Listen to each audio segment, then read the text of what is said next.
It's a warm welcome to Africa 360. We cross the continent for news and views you won't get anywhere else. News with a distinctly African perspective. I am Chris Mahloele, and you're watching Africa 360. In this week's edition, it has been called Africa's infrastructure boom as investors look to our continent for investment opportunities. The building of new roads and railways are in the spotlight. This week on Africa 360, we revisit infrastructure development issues on our continent and discuss the structural barriers that still impede progress. All this and more coming up right here on Africa 360. To many out there, Africa is fast becoming the investment destination of choice, particularly for many investors seeking attractive but scarce returns globally. Of the world's 15 fastest growing economies, 3 years ago, 11 emerged from our great African continent, with Ghana at the top of that list, notably ahead of China. The question, though, has to be asked, is Africa ready to maximize and exploit its status as the last frontier for economic evolution? Or is the so-called economic window of opportunity closing without leaving any tangible benefits for African citizens? The green shoots of hope, new airports and new roads, interstate railway projects, more and more undersea cables connecting the continent to the high-speed internet world, and power production projects springing up. Infrastructural developments are the manifestations of the economic growth being experienced on the continent. According to a recent report by Deloitte Southern Africa, the infrastructure development boom across Africa has attracted investment worth $222.7 billion, with 320 large infrastructure projects underway across Africa.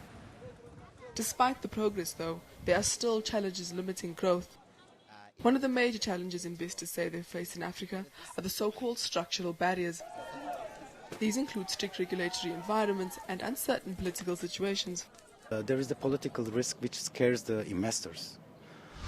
This is the first thing. Second, the PPP laws and regulations are not passed yet in many African countries.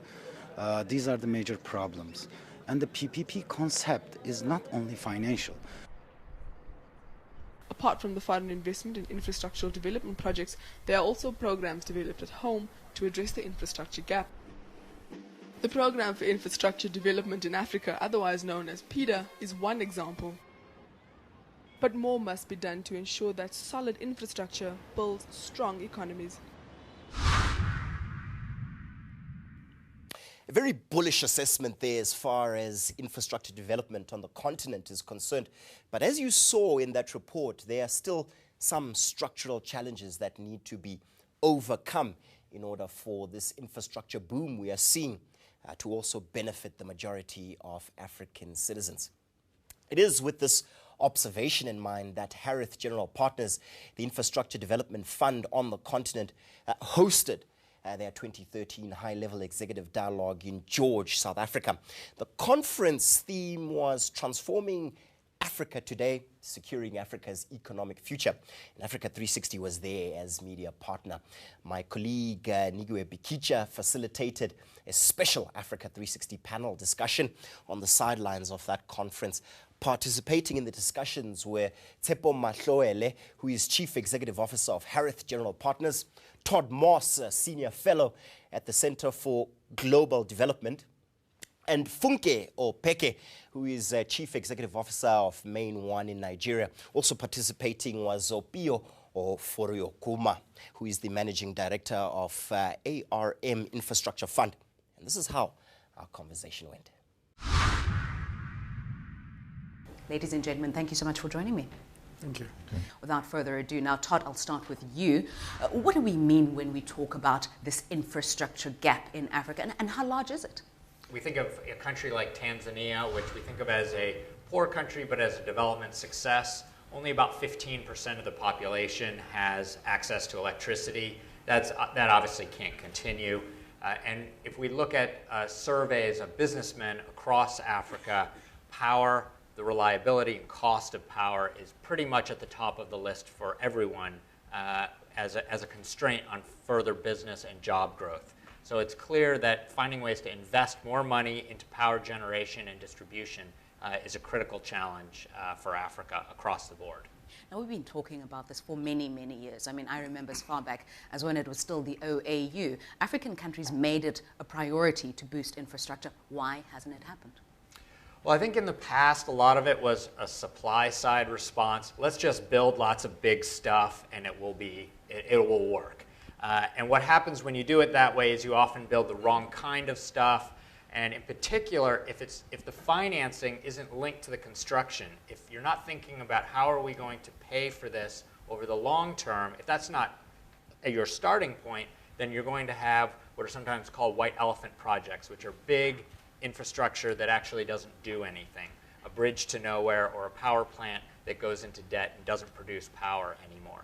What we're trying to do now is to link those investments much more with private commercial ventures so that they can be sustained long into the future and make a contribution to the wider economy. Okay, let's bring you in here. Who should lead the charge here? Should it be the public or the private sector? I think experience is starting to show that private sector investment drives greater accountability in Africa.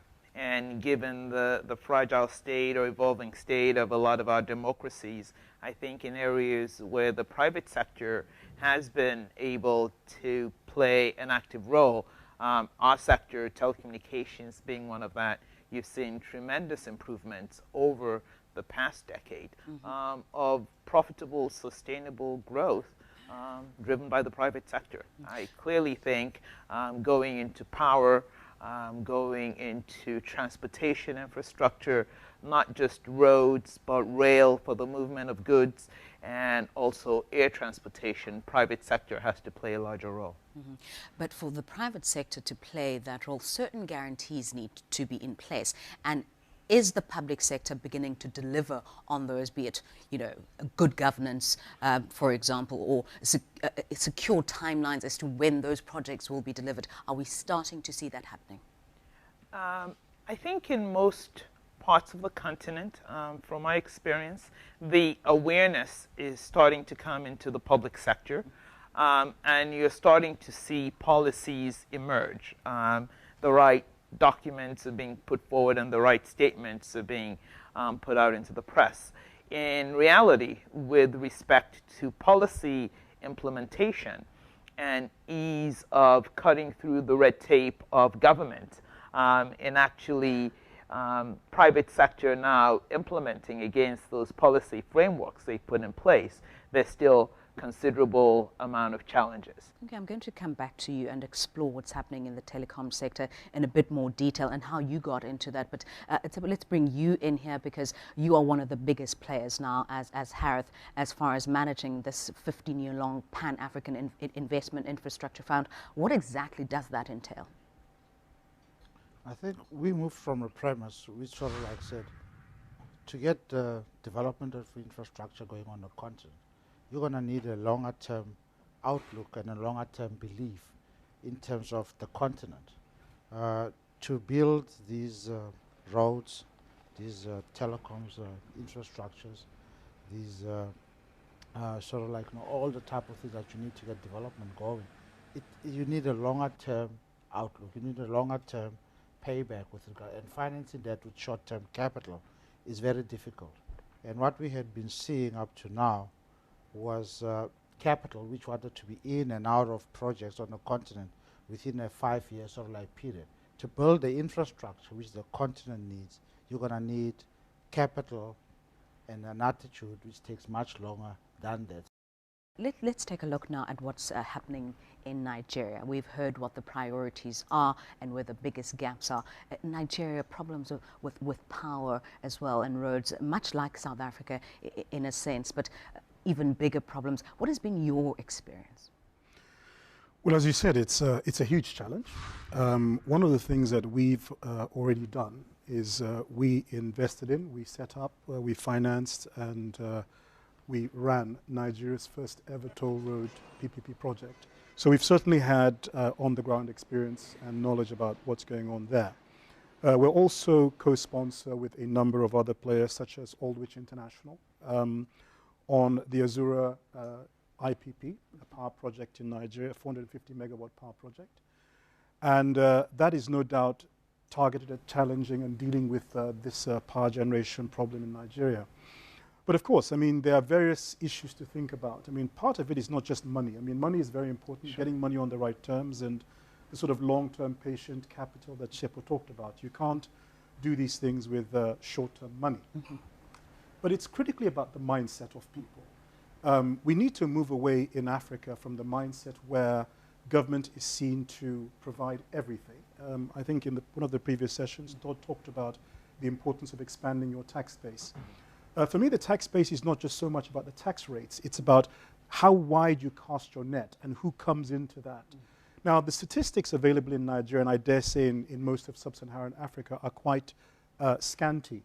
But I wouldn't be surprised if you found that no less or no more than 2% of people are formally in the tax base.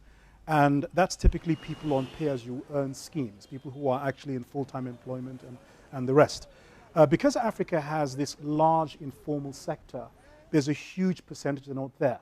Now, when you couple that with the mindset that it is the role of government to pay for everything, you have this essential disconnect between the resourcing or the funding for these projects and the need for people, the end users, to actually make some kind of contribution.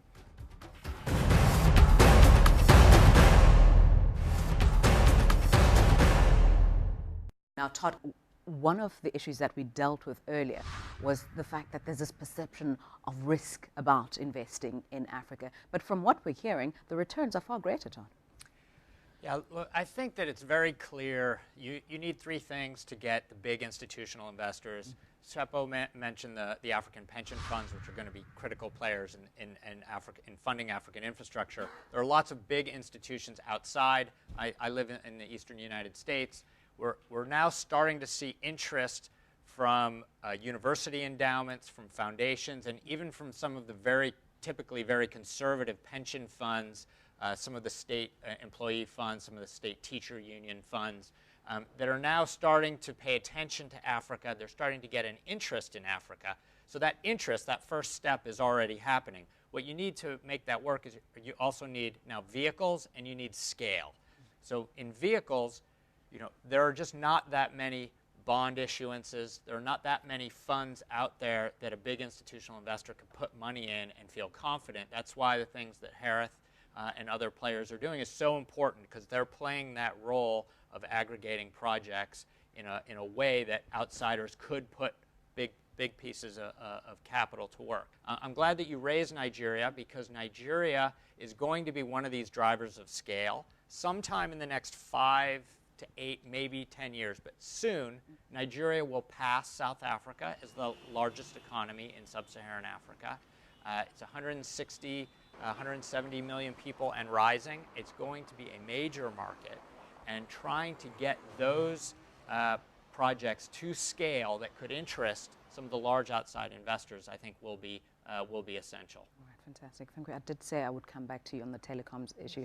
I'm really very interested in this because, I mean, on a recent program that we did, one of our producers was concerned that we had a telephonic interview with someone in India and said, I'm so concerned that the line is going to drop. And I said to them, the line to India will be clearer than the one to PE, which is just down the road from Johannesburg. Why is that the case on the African continent?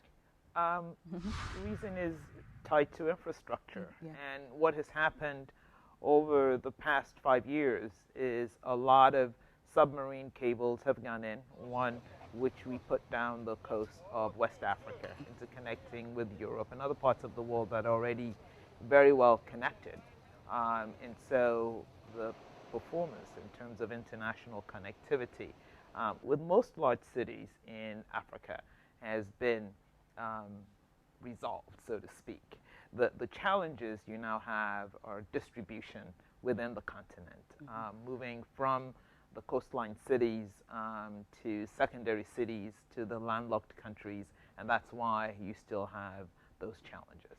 At the end of the day, for most of our typical Africa 360 viewers, what they want to know is when are the costs going to go down? Well, that takes cost down, because if we're not laying 5 cables, but we're laying 2 and we're sharing the cost, you just achieved at least a 50% reduction in the cost of capital to provide that service, which is a huge part of deploying telecommunications. So the policy changes that are required are not just to improve the quality of service, but there's an expectation that they can both reduce quality of service and also reduce costs. So, you said earlier that you had 9 major investments across the continent. Give us more detail about that. We have partnered with TAV in Tunisia. We have invested in a local airport in Gauteng. We have invested in subsea cables, on the west coast alongside, Funke and her team. And those are the type of projects we've tended to focus on. And in the past 5 years that we've been at this, it has shown that there's a lot of change that is happening. There's a lot of demand. The good projects are able to attract the capital. The projects with the good sponsors are able to attract the capital, and the projects which are well packaged are able to attract also the right sort of cap, and also to be priced appropriately. Because I think, as we stated earlier on, the issue of pricing of African risk is one of the inhibitors. I mean, we've seen, earlier on, some of your North American and European, investors requiring, returns north of 20% in dollar terms for investing on a continent. And that makes it difficult to then even start with the project. So therefore, that's why we've been saying, I think the continued appetite by locals and the continued, communication of the, appropriate African risk will maybe start attracting more capital to the continent. Partnership is going to be important, Apio. You mentioned the models that you have used, particularly for the Leko toll road. There's public-private partnerships. Is that the way to go? I think it's an important option. I don't think it's the only option. To expand on that, the reality is that a private investor would only come into a project if he or she saw that the project was economically viable. The conditions existed to make that possible, relevant regulations, etc. And most importantly, that the investor can make a reasonable return. Now, there happen to be some projects, notwithstanding, that may not on their own, without some kind of government subvention or at all, be able to be economically viable. Typically very purely social projects, or if I dare say, politically driven or motivated projects. So it's about choosing very carefully which you want to put in the public-private partnership bucket and which should be the purview of government solely, or maybe even grantor organizations, multilaterals, etc.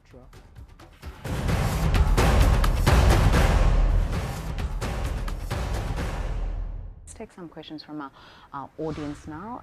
Raise your hand, identify yourself and the organization that you represent. We'll take a question from the back. My name is Renosi Mokate, and I'm an independent consultant. I have a question relating to the conceptualization of PPPs. You've just mentioned in your comment now that public-private, and when you look at the case of the e-tolling and many other cases of that nature, the question that arises in my mind is that is the model adequate of just looking at the partnership as only private and public? Where does the citizen and where does the community come into the equation? Because I think one of the risks with PPPs is that there isn't always transparency in the contractual agreements, in the selection of the private partners, and then citizens get a sense that they are really getting the bad end of the stick. I would like to approach it from a slightly different angle. If I didn't make it clear enough in my earlier discourse, I want to emphasize it now. I think the most important player in the piece is the end user. He or she who has to pay for that infrastructure, be it a toll road, be it a power plant, be it a water treatment plant, whatever it is. Because without that funding, two things are very clear. either you're going to have to fall back on the contracts, which itself is a sign of stress and lack of sustainability. And secondly, and most importantly, you're on your way to a bit of a problem if you do it that way. So bringing along stakeholders, engaging them very early in explaining what you're trying to do, and having a mechanism where not just at the very beginning, but throughout the entirety of the project, you have your ear to the ground, you're listening to them, and you're bringing them along, is absolutely fundamental. We'll have another question here in front. I'm Franny Leotier from the African Capacity Building Foundation. In addition to the bond markets, do you see any other opportunities of getting to scale, particularly given the very successful small and medium enterprises that exist in some countries? Do you see any opportunity in that area? All right. Todd, let's start with you. I think the natural entry point, certainly for many investors, is to look at the listed security markets, look at the stock exchange of a country. And that's where the scale issue really, I think, bites very, very hard. Ghana in an entire year will trade about $50 or $60 million on the exchange. Now that's done before the first coffee break in New York or London. Even in Nigeria, which now has a pretty big market, it's up around, I believe, around $60 billion in capitalization. There are only 7 companies that would qualify as mid-cap by using a U.S. definition, which is 2 to 10 billion. 2 to 10 billion. So if you're managing a large amount of money, it's very hard to put that into these markets. So that's where I think these big infrastructure projects could come in to play, because the infrastructure funds can aggregate these large projects and create a vehicle for the large foreign investor that wants to put a big chunk of change to work in Africa. Great. Okay. Well, I think scale is something that is yet to come to play in a big way, as Todd said, in the private sector in Africa. Institutions are still being built. When you look at the most highly capitalized companies in sub-Saharan Africa, most of them probably emerged only within the past 10 to 15 years. So I think there's still a lot of work to be done to continue to build structures, to continue to build vehicles for investment. I think it's going to start with what Harith described in aggregating smaller projects which evolve and build capacity to then step up to those larger projects. But given where we're coming from, I don't think there's any way you can just inject scale overnight and effectively manage the delivery of returns or sustainable investment out of that. All right. I think it's also we must take cognizance of the context of the continent's development. At which point is it within that development international like scale? It's at a point whereby, as we said, in 2000 we were a hopeless continent. In 2011 we were a rising continent. And with that, we can only achieve so much within a particular point in time. We are now at a particular point in time whereby perhaps it is more within the private unlisted sort of like assets that perhaps that we need to start building capacity. There is not that much depth, as like Todd has mentioned, or scale within the listed sort of like universe. So therefore the build up and aggregating of all these smaller projects, of building many 200 megawatt projects, building many of those, starts building up to meeting that demand in a stepped up manner, and that starts delivery going. And through that, we are very sure that the next 10 years will look very different to today. But we have to take it within the context of Africa's own development. At which point is it now? What can work for us now? And then knowing what is possible at a future sort of like date. Okay. Thank you so much, and we really appreciate your input and your participation here on Africa 360 on this program. And that brings the end to our special broadcast here from George, where some of the top thinkers on the continent and abroad came together to discuss Africa's much-needed infrastructure development. Thank you.